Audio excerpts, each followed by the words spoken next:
and you're welcome to Buz Buz Naija, your gist zone for everything fun and nice. We're discussing it as it is. Yes, I'm giving you my opinion. You have to give me your opinion. Before we get into today's gist, I need you to follow us across Instagram, Facebook, X, formerly known as Twitter, and YouTube, Buzkast, across all our social media platforms. Make sure you do that because I'll be expecting the follow.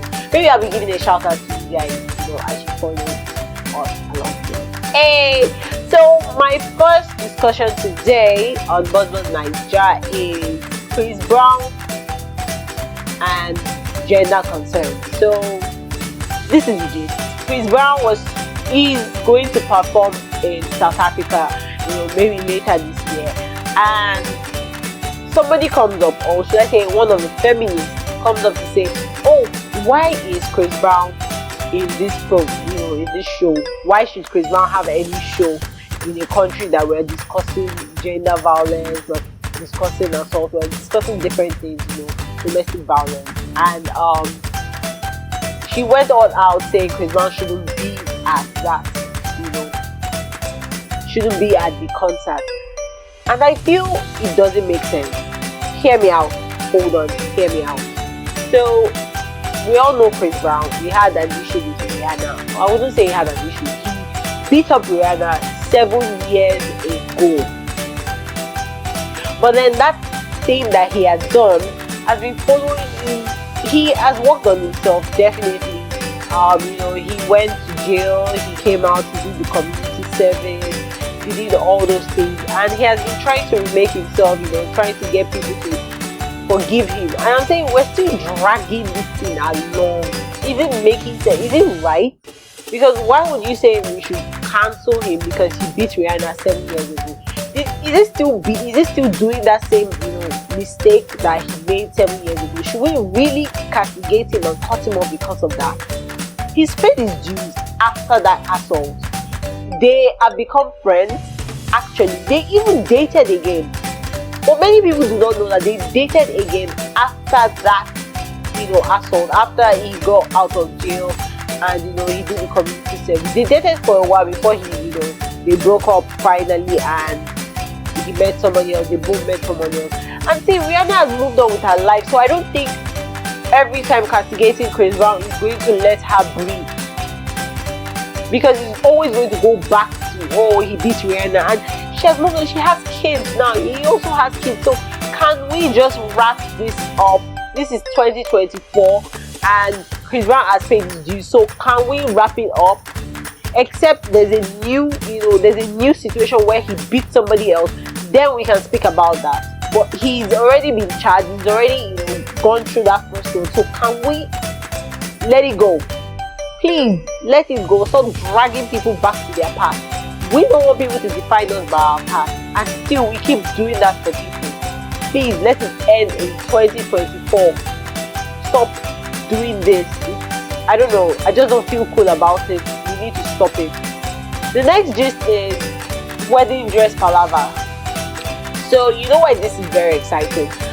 Over the weekend, Prudence and Peterson got married, and their wedding gear it was exceptional. So there is this on-set view in the wedding. The female, I would use female because right now there's transgender people, but I'm talking about the women, whereby you wear a white wedding dress. Your guests, nobody among your guests should wear white.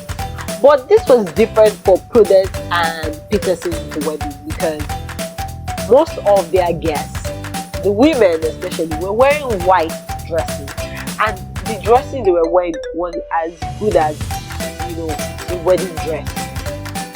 It was that beautiful that they could have done "I'm not the bride, I'm the bride's friend," and a lot of comments where people were discussing that this is wrong, or you can't wear white on my wedding day. Honestly, even me, I don't know, wearing white on wedding day, who brought up the rule? Who wrote that rule there that okay, you are wearing white? The people that even started marriage, the white they were wearing.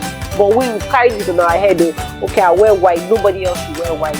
I do not think it is something that we should be focusing on.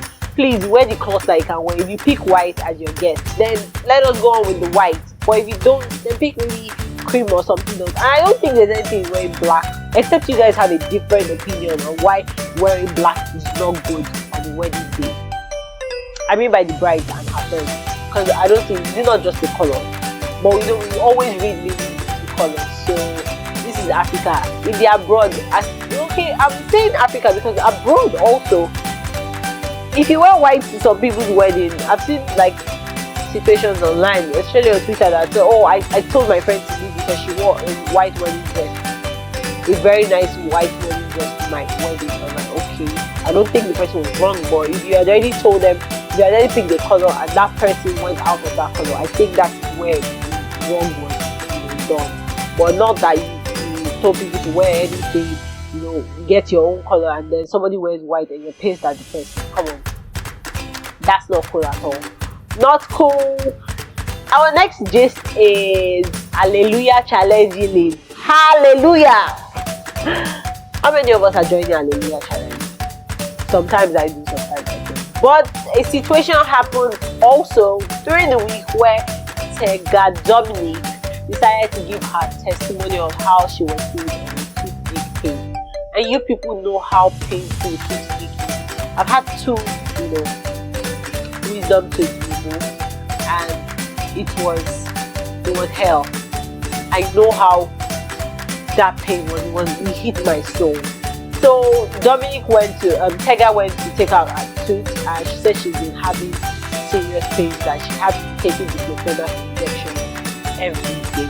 And then at night, one of the Hallelujah challenge, she prayed to God, and Pastor Nathan Baptist spoke about somebody that had the toothache and prayed. And she said she slept and woke up and she was healed. She didn't feel the pain. In the morning, she actually waited till the morning to say, okay, let me see if this pain is going to leave. And the pain disappeared. And then she came online and said, hey, I received my own deliverance or my own healing. And definitely, we trust our Twitter people. They come out and say, my auntie, you went to the hospital, you were taking drugs. Next thing, you say you joined Hallelujah challenge and the pain has gone. Doctors have suffered. But I think that is also a very wrong way to look at things. If I said I have been healed about something, I think it's my own truth. You shouldn't decide how my truth is being told. Especially if I am not, insulting somebody, or I'm not doing something that is destroying somebody's reputation. Because if my truth is the lie, you have to figure out why it's the lie. But then she said this is her testimony, and why are you having issues with it? I even love the fact that doctors had come online to say, see, doctors only try, but God heals. That is even the tagline of medicine. We only help, but God heals. They don't say doctors heal. So why is it that we have issues with people attributing some certain type of healing to doctors? To God. If you don't believe in God, it's okay. See, nobody is forcing you to believe in God, but do not reduce somebody's healing because you do not believe in something. That person has said their truth. Let them remain with their truth. Let them remain with it. I know you people want to drag me into another thing, but we're not going to drag ourselves into another situation of truth. And our last discussion today, our last gist, is one that really annoyed me. So I want to ask, is it that so many people are really disconnected from reality? Because this sister, I'll leave her name, but she posted it online by herself. She came out to say that she is 8 months pregnant and her husband is so wonderful. The man buys her flowers, he buys her everything she wants, he does this, he does that. So on this fateful day, he comes home with, let them go on a date, got her a dress, took her in a very fancy car, took her to a fancy restaurant, bought her gifts, food, everything. And she was so excited. But then she just started thinking that, I wish it was my ex that did this to me. What kind of witchcraft is that? Why they do you from your village? Because what in the world is that? But this is the painful part of it. She did not just leave it in her mind and say, okay, I'm just enjoying this date with my husband. Let me just stay there. Think of this stupid, of this very, very crazy thought, and no, let it go. She decided to take her phone and send her ex a DM saying, this is what my husband is doing for me, sending him all the pictures, and then ended it with, I wish it was you that was doing it. Why couldn't it just be you? Will there still be hope for them in future?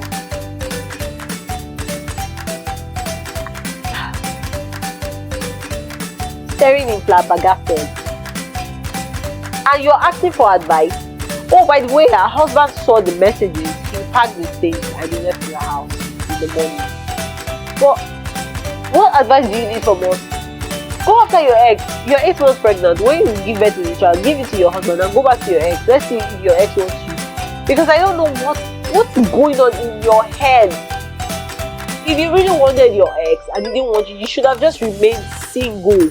Because I don't know why you dragged an innocent person into your life. You're about to give birth to his child. I mean, let me not even talk. I'm suspecting that child might not even be her husband. Because what in the world is that? And you're blaming it on hormones? Like, nah, man. Please, let us, my dear women, let us stop all these stories because it's not making sense. It's actually not making sense, sister. Because why would you do that? I believe that you need therapy to heal from your ex, and you are wrong to drag another innocent person into the marriage. So we need to stop, start taking accountability of our actions and stop acting a fool on the internet or for internet people, because I don't know what you were thinking of. Auntie, leave the man alone. Please go and focus on your ex and leave the man alone. But that's all for today on Buz Buz Naija. I hope you agreed with most of what I said. But if you didn't, let me hear your thoughts. Tell me if you disagree. Tell me if you agree, and let's have a conversation. And once again, remember to follow us on Instagram, Facebook, X, formerly known as Twitter, YouTube, Buzkast. Till next time, Buz Buz Naija, and we're out.